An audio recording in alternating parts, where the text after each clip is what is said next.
Hello ladies and gentlemen, my name is Dan, the voice behind ThatKaitoDan, and welcome folks to the last chapter review for RWBY Volume 4, the finale titled No Safe Haven. Before we begin, I just want to highlight the channel's future post Volume 4. With RWBY Chibi returning soon, I will be reacting to that series once more. There will also be a full Volume 4 review in due time, and there will be many more RWBY related videos to come as well, including the remaining parts of my ship name analysis project. Outside of RWBY though, my discussion series Kaito Chats will return, but I'm looking at a new format for that series, so be on the lookout there. And I'm also scoping out a brand new anime focused series of videos. So yeah, just because RWBY is taking a break, it doesn't mean that I will too, and I hope you will enjoy my content moving forward. And of course, I have to mention one last time for the volume that this review will contain spoilers, so please watch at your own risk.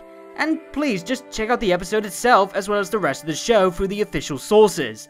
It really helps out the awesome crew behind the show a lot. So here we are, the final episode of RWBY's 4th volume. It's been quite the wild ride, but a season's good form can be shaken by a poor end. With so much going on and the need to set up to Volume 5 being a thing, was Volume 4 able to close off with a bang or a whimper? Let's find out.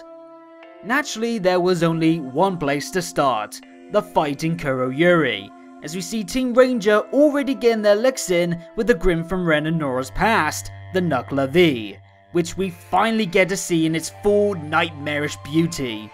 Hands down, this beastie is one of, if not my personal favourite Grim just on design alone, especially with all that twitching and screaming that the long-armed rider displays. It's such an uncomfortable sight and I love it so much. However, the beast now spies a 5th target, with Crow still wounded by the tree. And although Jean is the sharpest in trying to get Crow out of dodge, it's Ren's stealth semblance revealing that it can work even from a distance that masks the two from being in the Grim's sight, and allows Jean to move Crow away while the Grim is confused.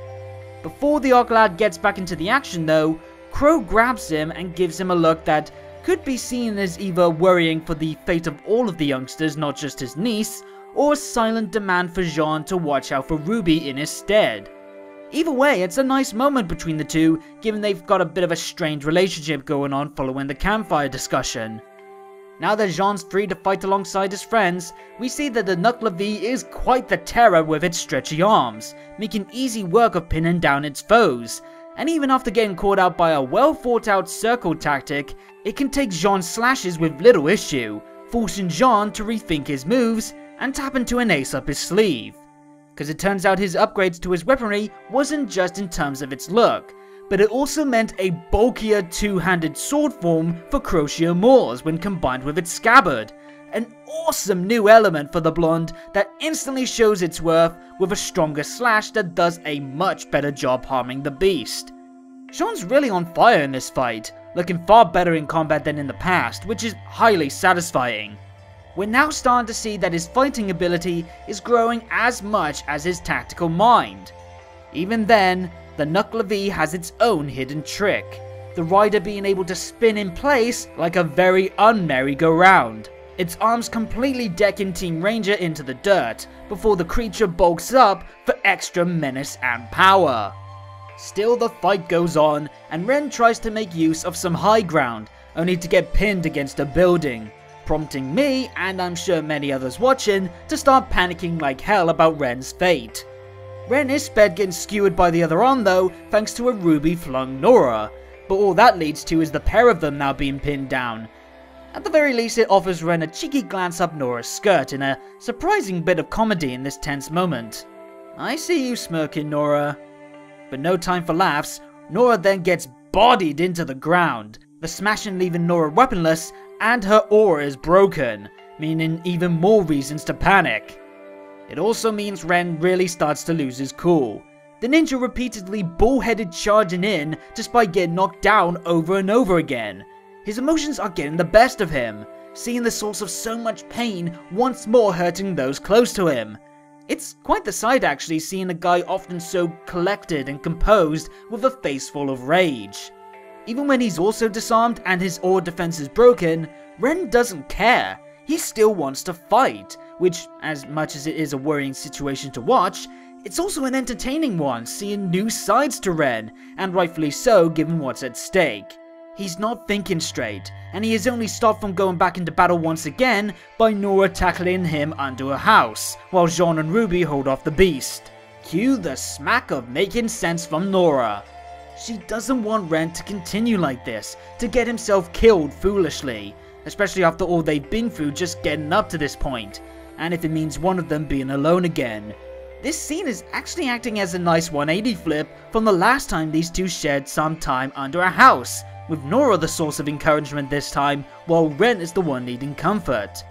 Ren finally snaps out of his blind rage, thanks to the support of the girl who's been by his side all this time, and his father's dagger on hand to remind him that he still has to live on, as I'm sure his parents would want him to, inspiring him to push on and face his past so he can continue moving forward. So with Ren back on level ground, it's time to settle this once and for all, with his team this time. The new tactic works much better this time, as RWBY, Jean and Ren all manage to pin down the beast's arm before Nora can drop the hammer down on the horse, finally subduing the Grim in place so Ren can stand defiant in the face of his nightmare.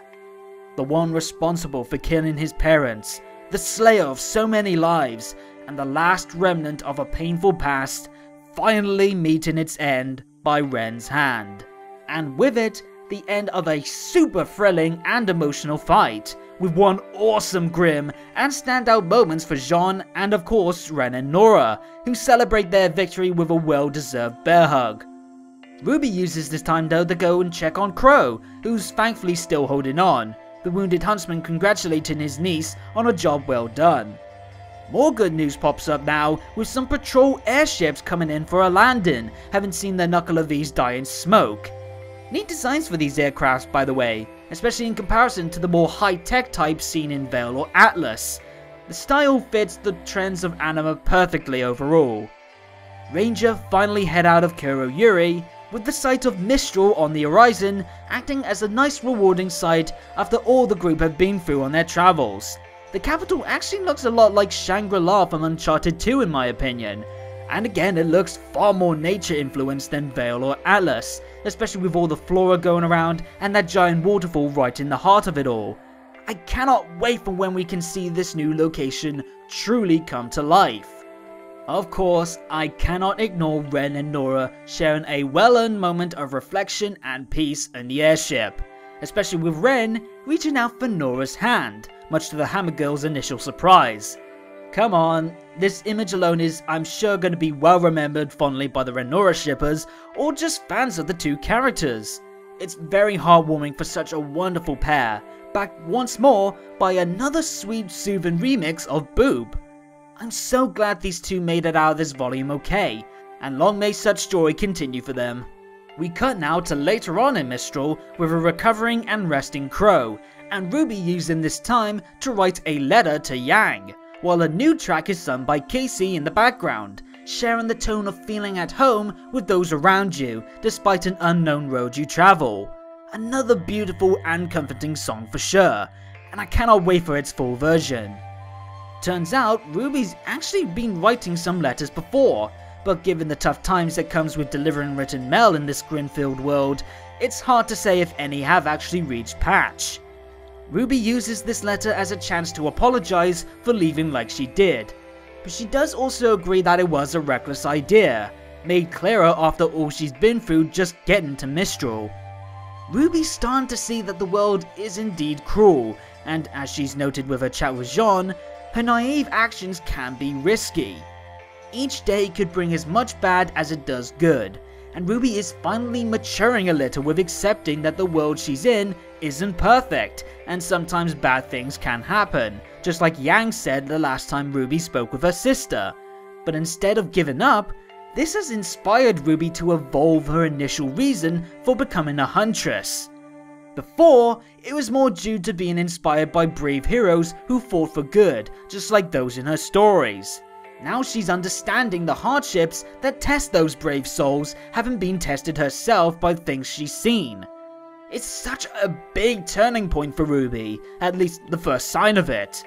RWBY's naive nature when it comes to being a huntress is fading away as she understands the challenges that can come from wanting to do good in a world that isn't fair or kind sometimes, especially for those wanting to be good. She'll likely face even more pain or torment in the world, and that worries her. Yet here she is standing brave once more, wanting to better the world. She'll never give up trying to do as much good as she can, because if she did, then she'll never be able to grow or be there when someone may need her, and just as importantly, she'd never be able to see the good that the world still has to offer. It's an ambition that's feeling less like an innocent child's wish now, and more like the experienced, yet firm, passion of a real huntress. And for someone who's admittedly had a rather static show of growth in this volume, it's a very welcome sight to see. During this monologue, we actually get to see some of the other characters and what they are up to. Starting off with VOCE managing to stow away on an airship on her way to Mistral, and hopefully before the Atlas lockdown. Followed by Blake looking over the flags of the White Fang as inspiration before setting off to confront her former faction head on to reclaim it with Sun alongside her. Not only that, but we finally see Yang on the road with a stock picture in hand, and in her brand new attire which looks super badass. A natural upgrade to her old look while still keeping a lot of the style often seen with Yang's personality. And yes, she's on her own, Tai staying at home, though as RWBY points out, it sounds like he'll be far too busy in Vale and at Signal, where he teaches, to go on the hunt for RWBY himself. We at least see the guy reflecting on his old team, with Zwei for comfort by the way, and we even see a cute picture of pre-time skip Team RWBY. Ah, those were the simpler days. Anyway, next up is Jean, who's once more reflecting over the loss of Pyrrha on top of everything he's learned on this journey so far, especially in regards to Pyrrha's death. Thankfully, he still has Ren and Nora by his side, the three of them united closer than ever I imagine after such trying time in their lives, and it's pleasing to see the remnants of Team Juniper still supporting each other. Following that, and thanks to a familiar ship crew, Yang has reached land, in a place that looks a lot like Menagerie's port, given the designs, but given her destination is Mistral, it would be odd for her to be going to the Faunus Haven first, just to then hop over more sea to get to Anima. We know someone else is getting close to Mistral though, as we then see Oscar on the train, now arriving at the capital, still looking unsure and cautious about everything by the way. Then it's time for an update on the bad guy side of things, as after we see Ilya and the Albane twins seemingly still in Menagerie, we jump into Cinder's training once more, moving on to her next level of mastering her new abilities thanks to the aid of Emerald, who shows off an illusion of RWBY and lets Cinder show that she'll have no mercy once she confronts RWBY again, with a powerful burst of fire showcasing her intent, much to Salem's approval. Things may seem tough for our heroes, and it may feel like an impossible task, but as RWBY says, they at least have to try. The little Reaper ever the bright spark of hope again. However, she does opt out of saying that they must fight on for not just themselves, but for the people they've lost, instead saying that they must do so for the people they still have as well. It does feel like RWBY is wanting to avoid living in the past, but also a part of it feels like RWBY is trying to not express her own pain again, especially when it's about those she's lost. A trend that seems to be showing up every so often for RWBY lately, and I do wonder when RWBY will finally open up about such topics, as I feel that will be a huge catalyst for her true understanding and acceptance of the world's unforgiving sides, as well as her maturity. Quite interesting for sure. Either way, she misses Yang, and the rest of her old team a lot. She hopes as well that they would be proud of her accomplishments into getting to Mistral alongside Jean, Ren, Nora and Crow, who finally wakes up from his nap looking much better. Once he's back on his feet, he'll be taking Team Ranger to meet the headmaster of Haven, Professor Lionheart, obviously the guy that Ironwood in the last episode referred to as Leo, giving more hints to the guy being the cowardly lion of RWBY. RWBY also hints in her letter about the bigger conflict brewing with Salem and the issue of the relics, but she'll save that for when she meets Yang in person. Better off sharing such larger than life topics in person rather than through something as untrustworthy as post. RWBY though knows that Yang has a lot on her plate and she wants her to recover in that area first, but she does hope that soon, she and the rest of Team Ranger will reunite eventually. You and me both, RWBY. You and me both.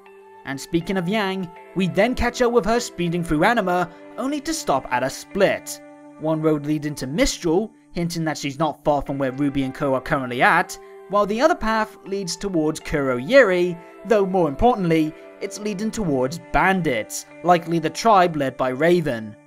Yang quips about someone being in trouble once she catches up with them, and then makes her call, speeding off down her path of choice.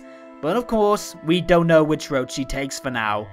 Saying that, I do want to believe it's towards Mistral, and the angle of the shot does make it look like she took the path to the right. But until Volume 5 happens, we won't know for sure. As we reach the end of the episode though, RWBY's hopes of their luck turning a corner feels a little bit uncertain when we find out that Watts from Salem's lot is in Mistral, sharing a drink with Professor Lionheart. And with his mentioning of Salem, it sounds like the head of Haven might have been courted by the gentleman and his leader. And cue the credits, which on top of revealing the full names for Watts, Tyrion, Hazel and Oscar, as well as the official names for some of the volume's vocal tracks, that also lets us hear a brand new song tied to Yang called Armed and Ready, which is heavy on the firecracker looking back on the past that led to her injury, her fears and nightmares, as well as her recovery from such painful issues into a reborn flame ready to face the future head on once more. A great tune by the way, fitting for Yang's arc, that's already stuck in my head. But of course, we can't end there, we have to go to the after credits scene. And wouldn't you know it, Crow's already back in the bar by his lonesome. I guess the guy's desperate for a drink that much. Though not before getting a surprising guest. It's actually the farm boy Oscar, and right away, I was smiling like an idiot, cause we finally got our scene involving Vic Mignogna and Aaron Dismuke's characters, both actors famously working together of course in Fullmetal Alchemist, as the brothers Edward and Alphonse Elric respectfully. We even had Vic flip the famous joke about Ed's shortness, this time calling Oscar the pipsqueak. But that's not the biggest deal in the scene, it's Oscar asking Crow for his cane back. Obviously a message from Ozpin informing Crow that the headmaster is indeed alive and well, even in this rather unique situation. Something that Crow actually accepts pretty quickly. I guess he's aware of Ozpin's interesting abilities. At the very least, he is cool with it, and closes out the volume with passing the cane to its new wielder. Oh man, that was a beefy episode to go through, and quite the roller coaster to watch. It wasn't as grand as the previous volume's closer, obviously, but I did come out of it feeling satisfied, more so than I say for Volume 2's ending. So much of that comes from the Knuckler V fight, one of the most thrilling contests in the show's history in my opinion, packed with so much tension and emotion against one of the best designed creatures the show has had to offer. Not only was it a key moment for Ren and Nora's personal tales, but it was a very well animated showcase of Team Ranger's skills at their very best as a unit, especially against a truly deadly and menacing creature. The Knuckler V proven to be one of the toughest Grim that the guys have had to face. Team Ranger was on top form in this clash, working like a well-oiled machine with each member's abilities working well off each other at several points in the scrap. Though of course there were notable standouts in Jean and the Renora pair. Jean, as I said before, was brilliant. Compared to some of his past altercations, you can definitely see a sense of progress in terms of the knight's battle skills and his effective tactical intelligence. I feel even more confident that Jean can become a truly gifted and accomplished huntsman. I'm so happy he came out of this fight looking like $1,000,000. Especially with his badass upgraded crochet maws giving him a new edge to his skills, while we still wait on that semblance of his. It's quite awesome to see this positive display for Jean, given this fight was largely all about Ren and Nora, who were massively entertaining. We got more of Nora's supportive, loving side that makes her far more than just the goofball free spirit. And as for the ninja himself, what a show of emotion. The most expressive we've seen Ren by far. His rage-fueled actions teamed up with all the tension weighing in on this fight to make for a truly dramatic moment for the character. It was wonderfully fascinating to see such a side to Ren, all from his desire to protect those he cherishes. It helps Ren feel so much stronger as a character, knowing how far he'll go just to protect someone. And it also showed that even the most solid of figures can be buckled by his own emotions. Through this fight and the warm moment on the airship, I definitely feel even more enamored now with the Renora pair than ever before. They've gone from bystanders to key faces, truly a part of this larger than life tale now, and just as vital as the likes of Jean and RWBY. And on the note of RWBY, she's a special note in this episode. Still worth a watch when it comes to her combat skills, but the fight wasn't her moment. It was after it, with the letter scene, that finally starts to shine a light on some of the faults in RWBY's heroic yet naive logic, as well as her hope being shown to still be withstanding even after all the troubles she's bared witness to since arriving on Anima. Showing just how brave this young girl really is, which will help sell why people should be inspired by her never-ending will to fight in the incoming days. We even saw some dormant issues laying underneath regarding past pain that hopefully should be explored in the near future once RWBY returns to a more focused role.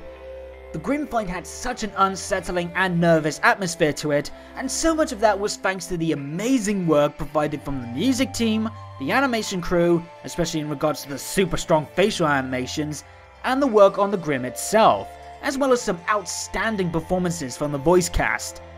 The pleasant emotions from the letter scene also brought out some strong positivity that was sorely needed after such a long, nerve-wracking run of episodes, in a set piece that also sparked a lot of hope for more growth from RWBY and those that the letter reflects on. And the episode did the one thing it had to do the most very well in my eyes. It set up the future with enough mystery to fuel speculation and enough excitement to pump up the hype that will last us long across the break for the next volume, with the Watts reveal hinting at some more troubling times in Mistral, and the glimmers of Team RWBY finding their way back to each other, making us all pumped for their eventual reunion. For the final voice acting praise of the episode, while high praise does go to Samantha and Lindsay for the highly emotional and honest performances as Nora and RWBY, I have to tip my hat to Neef Ohm as Ren once more, who truly feels like he's owning the role now after taking over for Monty. An excellent job breathing life into a very uncommon side of Ren, and I'm so happy Neef is doing wonders in such tasking situations. Very well done. So, that's it. That's the last chapter review for Volume 4. A real rollercoaster ride, as I said before, and as much as I'm sad to see RWBY take a break until later this year, the finale has left me with a ton of good memories that should make the wait for Volume 5 feel less like hell. It made me happy, it made me scared, and it made me desperate for more. Exactly how a volume finale should make me feel. And now I definitely want to hear the opinions of you guys for this episode, so go ahead and share your thoughts in the comments down below, as well as like and fave the video if you want to. I'm not going away though with the show's break, so be sure to hit the subscribe and bell buttons to make sure you get every new video as they come out, and follow me on Twitter where I'll post anything in regards to RWBY, as well as upcoming videos and more. But for now though, thank you so much for watching my reviews. I hope you enjoyed my reaction this Saturday, and be sure to keep cool. Until next time though, have a good day or good night, and peace out.